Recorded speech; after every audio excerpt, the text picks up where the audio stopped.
Hello everyone. आज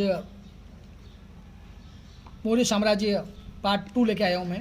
इससे पहले अपन पिछले वाले वीडियो के अंदर महाजनपद और राजस्थान के जनपद के बारे में छोटे क्वेश्चन कर चुके हैं। आज वही इंपॉर्टेंट क्वेश्चन जो कंपटीशन एग्जाम में काम आएंगे आपके, मौर्य साम्राज्य से लेके आया हूँ। सवाल नंबर पहला है, मौर्य साम्राज्य की स्थापना हुई तो 322 ईसा पूर्व। अगला क्वेश्चन है, नंद वंश के अंतिम शासक का नाम क्या था? नंद वंश के अंतिम शासक का नाम क्या? कौटिल्य, धनानंद या पुष्यमित्र? तो उत्तर धनानंद है इसका। अगला क्वेश्चन है, नंद वंश के समय पश्चिमोत्तर भारत पर आने वाला आक्रांता, मतलब विदेशी आक्रांता कौन था जो पश्चिमोत्तर भारत पर आया था? उसका नाम था सिकंदर। अगला प्रश्न है, कौटिल्य के शिष्य का नाम क्या था? तो इसका उत्तर है चंद्रगुप्त मौर्य। चंद्रगुप्त मौर्य। नेक्स्ट क्वेश्चन है, मौर्य वंश का संस्थापक व उसका कार्यकाल था। मौर्य वंश का संस्थापक व उसका कार्यकाल, क्या वो संस्थापक चंद्रगुप्त था? उसका कार्यकाल 325 से 390 ईसा पूर्व था, या उसका नाम चंद्रगुप्त ही था और उसका कार्यकाल था 322 ईसा पूर्व से 298 ईसा पूर्व?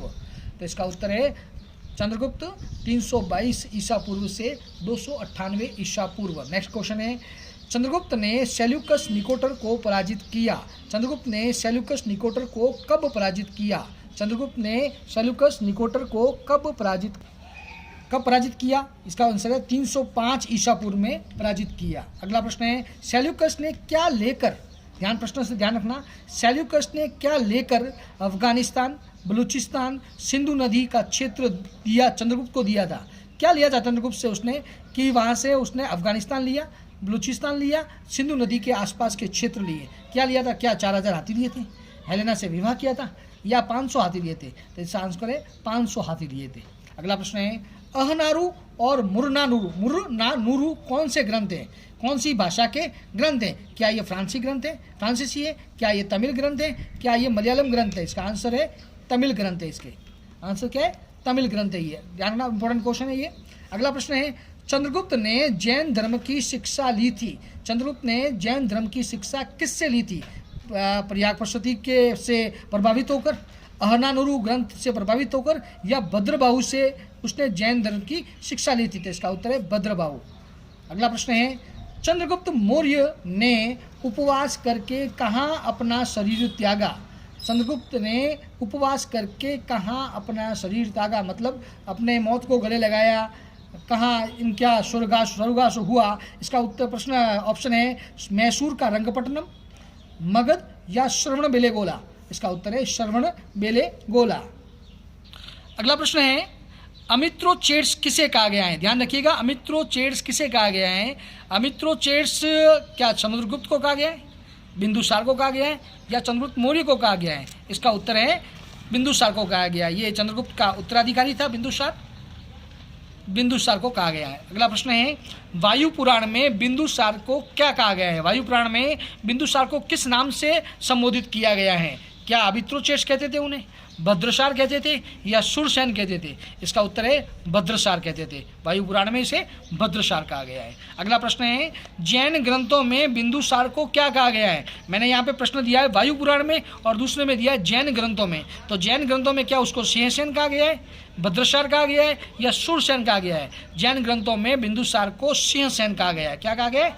सिंहसेन कहा गया है। अगला प्रश्न है, अशोक के भाई का नाम क्या था जिसको बिंदुसार ने तक्षशिला विद्रोहों का दमन करने के लिए भेजा गया था? अशोक के भाई का नाम क्या था जिसको बिंदुसार ने तक्षशिला विद्रोह का दमन करने के लिए भेजा था? क्या उसका भाई का नाम भद्रसार था, सुसीम था, या अग्रसेन था? इसका उत्तर है अशोक के भाई का नाम सुसीम था।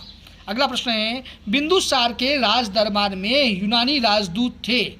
बिंदुसार के राज दरबार में यूनानी राजदूत थे, एंटियोकस व डायमेकस, या डायमेकस? इसका उत्तर है डायमेकस। क्या उत्तर है? डायमेकस, क्योंकि एंटियोकस वो राजा था जिसने डायमेकस को भेजा था। एंटियोकस यूनानी राजा था। कौन था ये? यूनानी राजा था जिसने डायमेकस को भेजा था। इसका उत्तर है डायमेकस। अगला प्रश्न है, बिंदुसार के राज दरबार में मिस्री राजदूत कौन थे? बिंदुसार के राज दरबार में मिस्री राजदूत कौन थे? क्या फिलाडेल्फस था, टॉलमी द्वितीय था, या डियोनिसियस था? तो इसका उत्तर है डियोनीसियस था। अब मैं वापस बता दूं आपको, बिंदुसार में मिस्री राजदूत थे, लेकिन मिस्री राजा था वो फिलोडेल्फस था, जिसको टॉलमी द्वितीय कहा जाता था। ये इसी का नाम है, ये इसी का नाम है, और इसका आंसर है राजदूत का नाम है डियोनीसियस, याद रखिएगा। अगला प्रश्न है अशोक का शासनकाल था। अशोक का शासनकाल कहाँ से था? तो 322 से 302, लेकिन 322 अपन पढ़ चुके हैं। 322 से तो मौर्य साम्राज्य की नींव रखी गई थी। इसका आंसर होगा 273 से 232 ईसा पूर्व। उसके बाद नेक्स्ट क्वेश्चन है अशोक को उपाधियाँ मिली। अब ध्यान रखना है कौन कौन सी अशोक को उपाधियाँ मिली। क्या देवान प्रिय मिली, देवान प्रिय दस्सी मिली, या महाराजा धीराज मिली? तो इसका उत्तर है ए बी सी, देवान प्रिय ये दोनों, ए बी सी तीनों, या ए बी ये दोनों, या इनमें से कोई नहीं। तो इसका उत्तर है देवान प्रिय और देवानस प्रिय दस्सी, मतलब ए और बी इसका आंसर रहेगा। अगला प्रश्न है अशोक ने कलिंग पर आक्रमण कब किया? बड़ा इंपॉर्टेंट क्वेश्चन है। अशोक ने कलिंग पर आक्रमण कब किया? ध्यान रखिएगा प्रश्न को। अशोक ने कलिंग पर आक्रमण कब किया? क्या 261 ईसा पूर्व में, 264 ईसा पूर्व में, या 273 ईसा पूर्व में? इसका उत्तर है 261 ईसा पूर्व में। अगला प्रश्न है कलिंग पर नंदराज का शासन था। कलिंग पर राजा नंदराज का शासन था। ये हमें कौन से अभिलेख से पता चलता है? वेरी इंपॉर्टेंट क्वेश्चन है। जब अशोक ने कलिंग पर हमला किया, युद्ध किया 261 ईसा पूर्व में, तो वहाँ का राजा नंदराज था। ये हमें कौन से अभिलेख से पता चलता है? हाथी गुम्फा फिर अभिलेख, सांची स्तूप से, या ताम्रलेख से?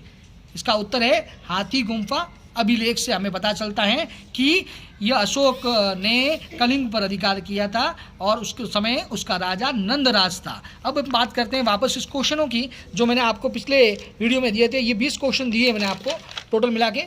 20 क्वेश्चन के बाद अगले वीडियो में इसके आगे वाले क्वेश्चन देंगे अशोक के राज्यकाल का, और अशोक के बाद हम आएंगे अशोक के धम्म के क्वेश्चन देंगे आपको। सभी क्वेश्चनों को देखिएगा।